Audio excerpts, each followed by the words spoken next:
আসসালামু আলাইকুম। রাজনীতি এখন অনেকটাই তুচ্ছ হয়ে গেছে যে সরকারি আমলা কামলাদের ক্ষমতার কাছে। ইভেন এই যে একটি অন্তর্বর্তীকালীন সরকার, সেখানে এই সরকারটি সঠিক মতন কাজ ওয়ার্ক করতে পারছে না। তার মূল কারণ হলো সরকারি কর্মকর্তা কর্মচারী, আইন শৃঙ্খলা রক্ষা বাহিনী, তারা সরকারকে ভালোভাবে সাপোর্ট দিচ্ছে না, যার জন্য দেশ ভালো চলছে না। সরকার দেশ চালায় নাকি সরকার তার বাহিনী দিয়ে দেশ চালায়? তার যেই আমলা, সরকারি কর্মচারী, কর্মকর্তা, বিভিন্ন ব্যাংক বিমা প্রতিষ্ঠানের কর্মকর্তা কর্মচারী, তাদেরকে মিলিয়েই তো একটি দেশ পরিচালনা করে থাকে। কিন্তু সেই অবস্থাটা কি হচ্ছে? সেই অবস্থাটা এখন চ্যালেঞ্জের মুখে পড়ে গেছে। যে এক বেনজির, যিনি পুলিশের আইজিপি ছিলেন, তিনি হাজার হাজার কোটি টাকার সম্পদের মালিক হয়েছেন, পত্রপত্রিকা মিডিয়া এগুলো প্রকাশ হয়েছে, এবং তিনি এই দেশ থেকে পালিয়েও গেলেন সব টাকা পয়সা নিয়ে। এখন মানে একের পর এক জট খুলছে, একের পর এক আলিবাবার সিন্ধুক থেকে বের হচ্ছে বিভিন্ন তথ্য উপাত্ত। তাহলে এই যে অবস্থাটা, কয়েকদিন আগে তার একটি অডিও প্রকাশ হলো, এবং সেখানে পুলিশ, যারা বর্তমানে পুলিশের অফিসার আছেন কিংবা কর্মরত আছেন, তাদেরকে তিনি কিছু ইনফরমেশন দিচ্ছেন, প্রস্তুতি নেওয়ার কথা বলছেন, কিভাবে কি হবে। এবং এই জন্য বর্তমান যে পুলিশ অ্যাসোসিয়েশন, তারা তার প্রতিবাদ করেছেন। কিন্তু প্রতিবাদটা সঠিক আছে, কিন্তু প্রতিবাদ তো বড় কথা নয়। বড় কথাটা হলো যে একজন লোক চাকরি থেকে চলে যাওয়ার পরে সে কিভাবে প্রভাব বিস্তার করতে পারে, রাষ্ট্র ক্ষমতায় হাত দেওয়ার সাহসটা কিভাবে পায়, এটাই তো একটি বিষয়।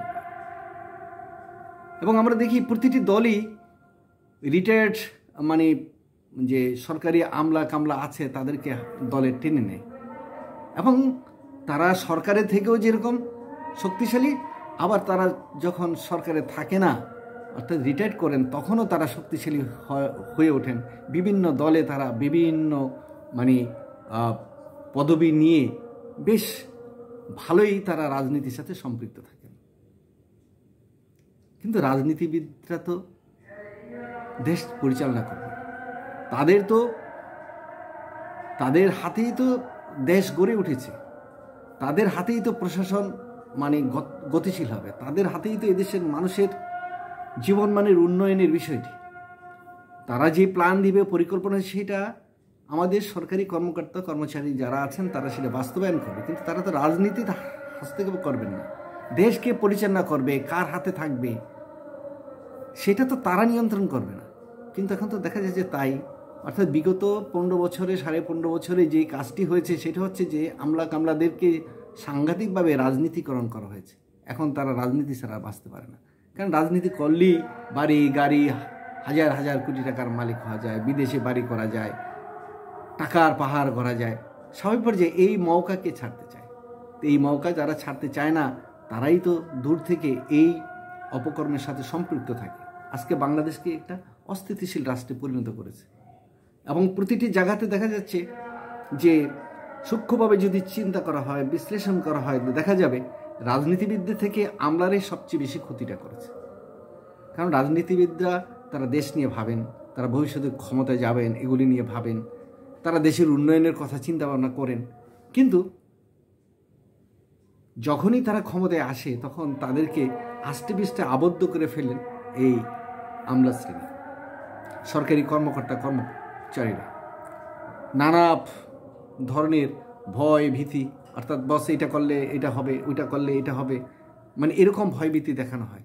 তখন হয় কি, রাজনীতিবিদরা একটু চুপসে যান, কারণ জানেন যে পরবর্তী পর্যায়ে ক্ষমতায় যদি না থাকে এই জেল খাটতে হবে তাদেরকে। কোনো আমলা তো জেল খাটে না, কারণ তারা তখন একটা কথা যে বস যা বলেছে তাই। কিন্তু বসকে নিয়ন্ত্রণ করে কারা? বসকে নিয়ন্ত্রণ করে তারা, রাজপথে তারা নামে, জনতার মঞ্চে এদেশে তারাই করেছে, জনতার মঞ্চে এদেশের আমলারাই নেমেছে। তার পরবর্তী পর্যায়ে এখন যা হচ্ছে সেটা আমলারাই করছে। দেশের যে অস্থিতিশীলতা, দেশের যে নৈরাজ্য, বিভিন্ন উইং থেকে দেখা যাচ্ছে যে এই বর্তমান মানে আমলা শ্রেণীর একটি অংশ, সরকারি কর্মচারীদের একটি অংশ, যারা সেই সময় 15 বছরে যারা লুটপাটে অংশীদার ছিল এবং যারা ডিরেক্ট দল করেছে, তারাই এখন একটি বড় সমস্যা তৈরি করেছে। তো এই সমস্যাগুলোর থেকে আমাদের উত্তরণের উপায় কি? সেই উত্তরণের উপায় হলো যে যারাই সামনে যে নির্বাচন হবে, নির্বাচনে যোগ্য, মেধাবী, সৎ রাজনীতিবিদদের দিতে হবে। সেই সাথে সাথে প্রশাসনের অভিজ্ঞতা আছে এবং যিনি যেই বিষয়ে এক্সপার্ট তাকে সেই মন্ত্রণালয়ের দায়িত্ব দিতে হবে। এরকম যদি করা হয় তাহলে হয়তো দেখা যাবে যে বাংলাদেশ একটা রাজনীতি একটা সঠিক পথ পেয়ে যাবে এবং বাংলাদেশে উন্নয়নেরও একটি সঠিক পথ পেয়ে যাবে।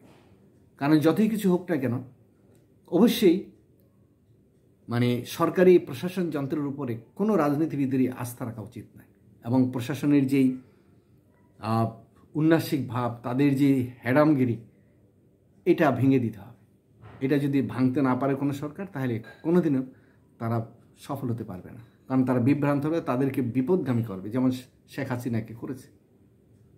আমরাই অনেকটা তাকে বিপদগামী করেছে। কারণ 96 থেকে 2001 সালে আমরা তো শেখ হাসিনাকে দেখেছি।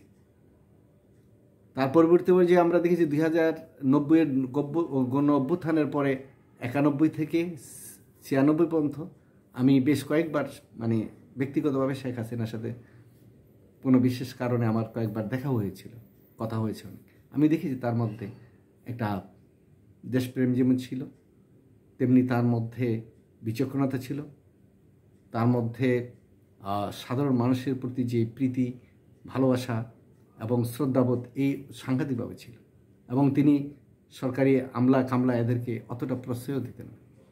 পরবর্তী পর্যায়ে আমরা দেখেছি যে বিগত 15.5 বছরে কিন্তু প্রশাসন যন্ত্রী তার উপরে দৈত্যের মতন চেপেছে। আজকে যেই ক্ষতিটা হলো, তার দলের হলো, কোটি কোটি মানুষের হলো। তাকে দেশ থেকে মানে পালিয়ে যেতে হলো। কেন হলো? এর পিছনে হলো যাবতীয় আমলা কামলাদের যত রকমের মানে অন্যায় আবদার তাকে মানতে হয়েছে। কারণ তারাই আবার তাকে নির্বাচন দিনের ভোট রাতে করাই দিছে। তার ধরুন তিনি সেখানে ধরা। সেই জন্যে আগামীতে যারাই রাজনীতিতে আসবে, ওই বেনজিরদের মতো কাউকে আর সৃষ্টি করবেন না, কিংবা বড় বড় ঢাকার যে সমস্ত আমলা আছে তাদেরকে আর সৃষ্টি করবেন না। আর যারা রাজনৈতিক দলে রিটায়ার্ড হওয়ার পরে যারা যোগ দেবেন, তাদেরকে হিসাব নিয়ে কোশ্চেন করবেন। তাদের ইতিহাসটা জেনে নেবেন, তারা কারা ছিল, তাদের বাড়ি গাড়ি কতটুকু আছে, তাদের টাকা পয়সা কত আছে, বিদেশে বাড়ি আছে কিনা, ছেলে মেয়ে বিদেশে পড়ে কিনা, এগুলো জেনে শুনে তারপরে প্রতিটি রাজনৈতিক দলের ভিতরেই যে আপনার অবসরপ্রাপ্ত আমলাদেরকে, অর্থাৎ বিভিন্ন সরকারি কর্মকর্তা যারা ছিল রিটায়ার পরে, তাদেরকে আপনারা নেবেন। সেই হিসাবগুলো যদি এখন না করেন তাহলে কিন্তু আপনাদেরকেও ভোগান্তিতে ভুগতে হবে। ধন্যবাদ, ভালো থাকবেন।